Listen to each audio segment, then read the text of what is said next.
recently went on my first solo trip ever to Japan. I spent a month there and it was one of the best things I'd ever done for myself. I want to share with you my experiences, what I've learned, and some tips I have for you if you're looking to embark on your own solo journey. Y'all, what the fuck? I'm currently in Tokyo and I'm living here for about a month.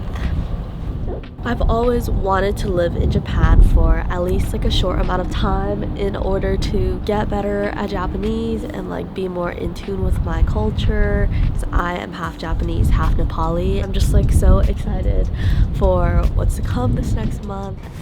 So I'd always heard about how transformative solo travel could be. You get to meet new people, become more independent. I wanted to experience that. I knew going to Japan wouldn't feel too uncomfortable since I'd actually grown up coming to Japan as I have family in the Kansai area. I'd never really gone to Tokyo, so I decided to stay for a month and truly experience life here. I'd practice my Japanese and meet new people and maybe even see if I could potentially live here. On my first day, I got invited to karaoke. I was just singing and drinking with a bunch of strangers. It really got me excited for what was to come. I'm walking back to my place and it's like 3 in the morning. This doesn't feel real. I don't know how. I'm just in Japan right now. So actually one of the biggest things I was worried about was being lonely. Originally I was gonna stay in an Airbnb, but I decided to stay in a homestay. This is my room.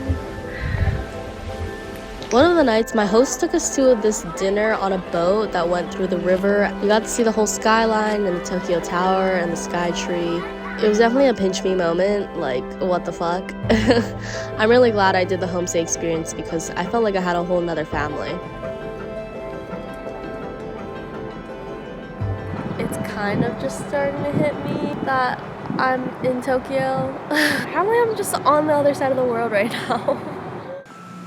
So here I was in a foreign country all on my own, navigating the trains, where to go, what to eat. It was all on me.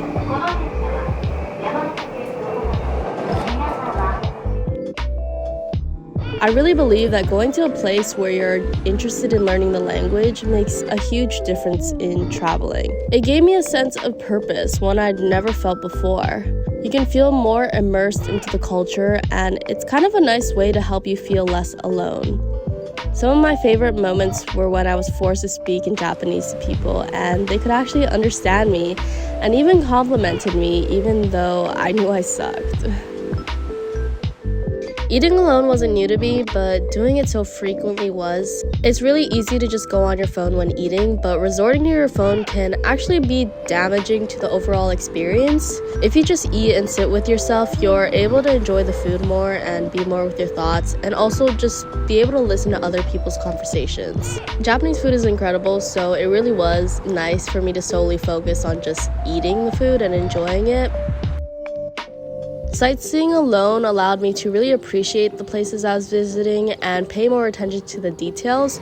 I was able to wander off on random side streets and honestly just see things I wouldn't normally see if I had someone else there. I didn't have to rely on what someone else wanted to do, like if they were tired of walking or wanted to take a nap. It was really nice. So one of my favorite artists was coming to town and I had to see them. So I went to a concert alone in a foreign country and it actually ended up being the best concert I had ever been to in my life. It was crazy because I learned so much about the concert etiquette here, which was something I really didn't expect to learn. It's so different from the US. The show started exactly on time. The crowd was so polite. People weren't acting crazy and they let him speak, and it was nothing like I'd ever seen. It really told you a lot about how respectful Japanese people are.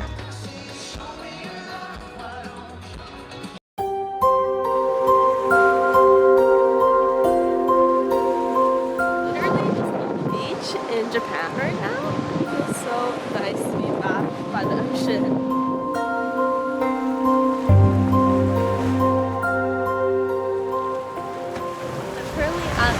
Right now, which is so fun because I kind of feel like I'm back in California again. I wanted to talk about the subject of being lonely. Do I get lonely? When I'm doing like little like day trips or if I'm just doing like sightseeing alone, it can be lonely because like I'm like everyone's with their like families or like significant others or friends or whatever, so that can get pretty lonely. I think so far during my experience, when I have been alone, I've kind of like chosen to be alone, I guess, because I do like seeing things by myself and I like going at my own pace. I think if you are used to being alone, then you will be fine. I personally like hang out with myself all the time in America, so it feels really normal to me, except I'm just in a different country. I don't think you should really worry too much about the loneliness because you will be able to meet people, and it's also just like being alone has a lot of pros. The reason I feel like I'm not super lonely is because I have a camera and like that's like my hobby and stuff. I also think like if you have like podcasts to listen to or like books to read, I feel like that stuff kind of makes you feel less alone. So I would recommend keeping yourself kind of like occupied sometimes and not like resorting to going on your phone so much.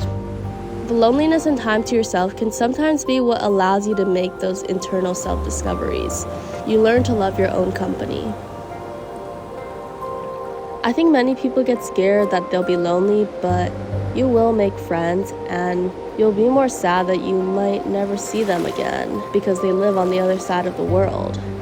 So how do you make those friends? So before I even got to Tokyo, I reached out to people on social media to hang out with, and this is one of the friends I'd made. Okay, honestly, let me try. You're right, this is hard. Should I go back to it? I was wondering if we're moving or not. Oh, it's kind of vibes. His name is Richard. He took me on day trips to Fuji and Hakone, the countryside areas outside of Tokyo, and he grew up in Japan, so it was really cool to learn about his experience here. I also learned a lot about growing up as half Japanese in Japan. There could be a bit of an identity crisis that comes with that as well, like never feeling fully integrated into the society, but instead you find communities. This is literally the third time of me recording this, and I feel super bad because I'm making my friend Richard wait. How to make friends while you're in a different country, solo traveling. Actually, Richard, I met through social media. Actually, the first night that I went out, I went to karaoke with a guy that I messaged from TikTok who lives in Tokyo. Yeah, it's really nice because they're just like English-speaking people that are living in Tokyo. I guess a lot of people that are half Japanese as well, and I'm half Japanese, and it was kind of cool to like be able to talk to people in that community and stuff. I think utilizing social media is a great tool. Other ways I think would be going out and like going to solo traveler bars in the area or like foreign people bars that people go to. Could be good to like meet other people who are also exploring. Obviously staying in hostels is like the main thing. Actually in Japan there's like this thing called sakura houses, which a lot of people that I've met at least have been living in these like shared homes where it's like a shared kitchen and bathroom, but they live with like, it could be like 4 people or it could be like 15 people. You can like stay there for a month and then leave whenever you want. I think it's pretty cool. I totally would have done that if I knew about it. Yeah, that's like more longer stay, but there's like a bunch of foreigners living there, and I think it's a cool way to like just meet other people. Dating apps can also be a great way to meet people as well. I also kind of tried to do this, but low-key didn't work in Japan because I'm very picky, but I actually did end up going on one date. It was a great way to practice my Japanese, but that was it.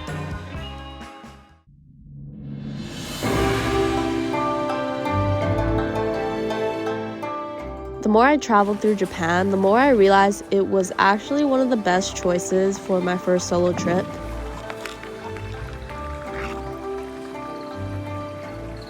I pretty much chose Japan because I am half Japanese and I thought it would be like the easiest place to solo travel just because I've been here before. But honestly, I realized like Japan is probably one of the best places to solo travel because one, being alone is like pretty normal.